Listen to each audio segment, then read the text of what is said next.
Hello and welcome. While the world watches the smoke rise over Tehran, a far more dangerous fire is burning in the Oval Office. President Trump has just extended his Iran deadline to April 6th, claiming the regime is on the run. But as 18 billion of your tax money vanishes into a 30-day air campaign, a chilling reality is set to hit your doorstep. From a silent Soviet era pipeline in the forests of Ukraine to the graveyards of tankers in the Strait of Hormuz, the world's energy grid is being dismantled. It was promised a surgical strike and a great deal. Instead, we have got a global cardiac arrest. Today, we connect the dots between Druzhba pipeline and Operation Epic Fury. Is the commander in chief, Mr. Donald Trump, dealing in reality, or has the quest for 1 million barrel of oil led us into a 18 billion geopolitical fantasy?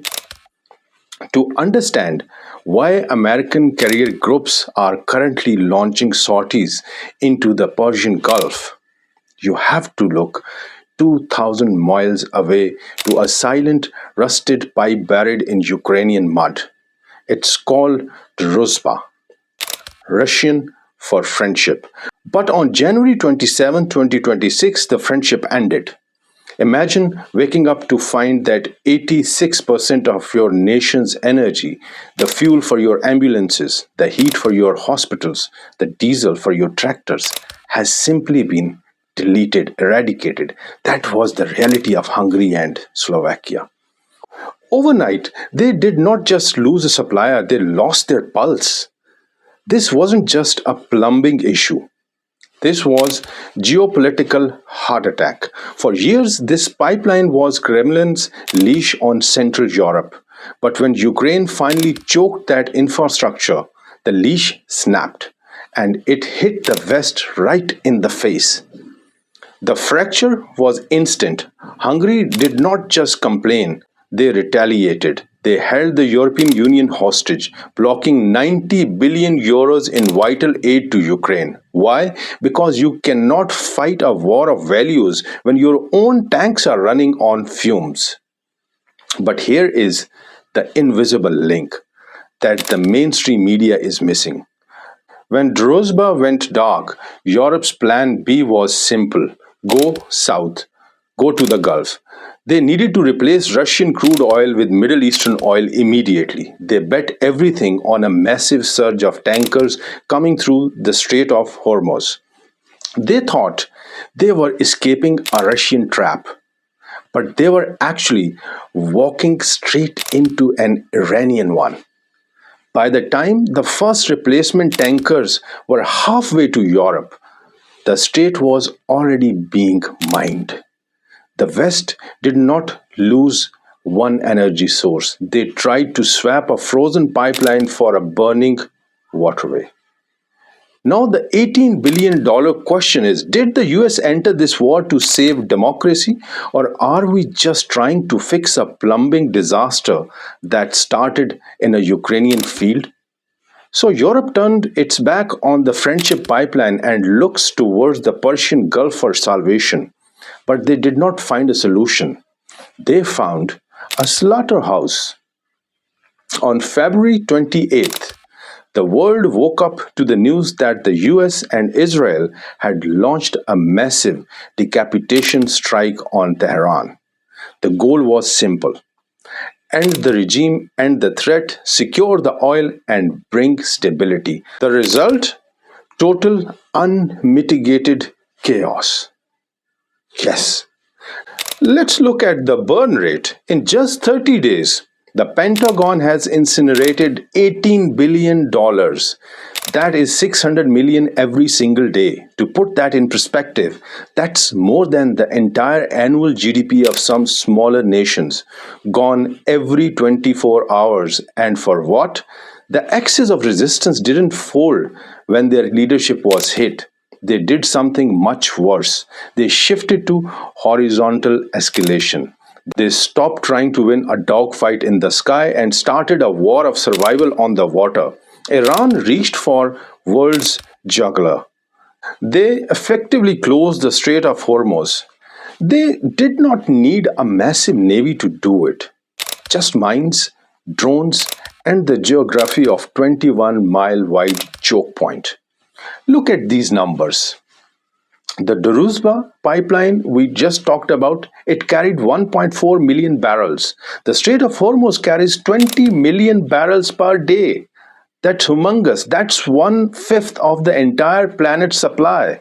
Now trapped behind a wall of fire, if Druzhba crisis was a finger on the pulse of Europe, Hormuz is the global heart stopping, and the US is feeling the sting. We are seeing direct hits on Prince Sultan Air Base in Saudi Arabia. Iran is not just targeting tankers, they are crippling most advanced refueling aircrafts. Without those, US surgical strikes are grounded. This is not a quick win or a closing ceremony anymore. It is a brutal war of attrition.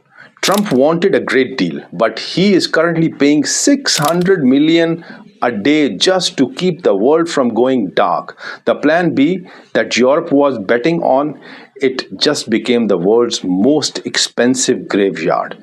This brings us to the absolute core of the crisis. What I can only describe as the Trump administration's geopolitical mirage. On March 24th, President Trump sent a 15-point peace plan to Tehran via Islamabad. He is calling it the ultimate deal. But when you peel back the rhetoric, you find a document that is a literal carbon copy of a term sheet from May 2025. Here is the catch that should make every taxpayer's blood run cold. The president is demanding that Iran immediately dismantle nuclear facilities that, by his own Pentagon's admission, were already obliterated by US bunker busters in the first 72 hours of Operation Epic Fury. Isn't it epic? How do you negotiate the surrender of a ghost? How do you demand the dismantling of a facility that is currently a 200-foot deep hole in the ground? It's not diplomacy. It is a theatrical performance for an audience that isn't checking the maps. Secretary of State Marco Rubio is on every Sunday show claiming this war ends in weeks, not months. But look at the logistics. The Pentagon is moving 10,000 additional troops into the theater right now. You do not send 10,000 boots on the ground for a closing ceremony or a ribbon cutting. Literally, you send them for a ground invasion. But while the White House waits for a great deal, so-called, from a regime they have already decapitated, the rest of the world is facing a survival crisis. This is the part no one is talking about. It's not just about the gas in your car. That is about the food on your plate. The Middle East isn't just an oil station, it is a natural gas powerhouse as well. That gas is the primary ingredient for ammonia-based fertilizer. The IEA just released a report that is sending shockwaves through the EU. Because the Strait of Hormuz is closed, the world is facing a net shortage of 16.5 million barrels per day. There is no pipeline on earth, not the Druzhba, not the east-west line, that can bypass that gap. We are looking at a 600 trillion global derivatives market that is tied to energy stability.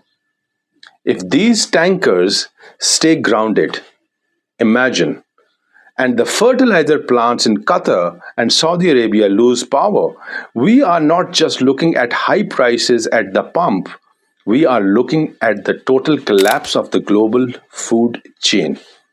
Trump is tweeting about a great deal, but his own G7 allies are already meeting in Paris to discuss emergency food rationing. The peace president did not just bomb a nuclear site, he accidentally pulled the plug on the global engine. We are no longer approaching a crossroads. We are standing in the wreckage of one. One path leads to the great deal that President promises a diplomatic fantasy that assumes a nation will accept terms in its defeat that it rejected when it was whole. The other path, a multi-year, multi-trillion dollar regional firestorm that hasn't even reached its peak. The peace president is currently presiding over a war of regression. By trying to force a win in the Gulf, he has bombed the United States into a worse energy and security position than we were in 2024. From the frozen Druzhba forests in Ukraine to the burning waves of Hormuz, the message is very clear. The juggler of the global economy has cut. And while the politicians in DC argue over 15-point plans and surgical strikes, the bill is coming due for you, the American taxpayers. This isn't just a Middle Eastern war. It is a global cardiac arrest. If that 18 billion epic fury becomes a 200 billion ground invasion, the America First era will be remembered for the day we paid the highest price in history for a resource we were told we no longer needed. It is a great deal. Or is it a 200 billion delusion? You decide. But remember, by the time the April 6th deadline passes, the choice might already have been made for you. The world is changing faster than the news cycle can keep up. If you want the deep level analysis, the academic rigor that connects the dots from Ukraine to Iran, then you need to be here. Subscribe the channel and hit the bell icon that you receive all the videos well before the time. Because in this new era of energy warfare, the most dangerous thing you can be is uninformed. I'm Dr. Adeel, and this is In Focus with Dr. Adeel. Thank you very much.